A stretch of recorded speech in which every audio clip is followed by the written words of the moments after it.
C'est sous le thème « Dans la paix, résilient face au Covid-19, solidaire pour la vaccination, relançant notre économie » que le Congo a célébré ce dimanche les 61 ans de son accession à l'indépendance.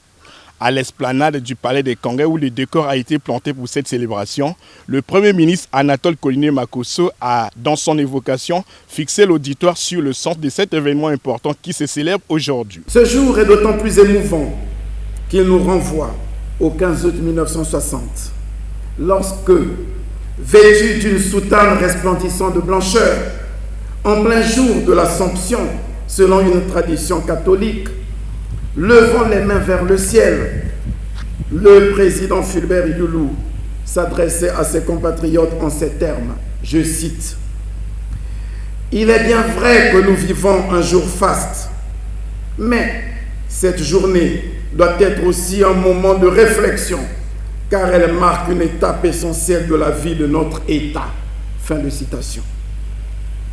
Notre État avait alors clamé haut et fort le président Fulbert Youlou. Il a par la suite évoqué les différentes étapes parcourues par le Congo avec des hauts et des bas, mais aussi des prouesses réalisées par la République en 61 ans d'indépendance.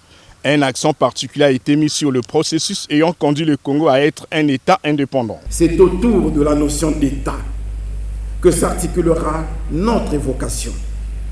L'État, cette organisation que se donne une communauté rassemblée par l'histoire pour prendre des décisions, organiser sa cohésion, assurer sa survie.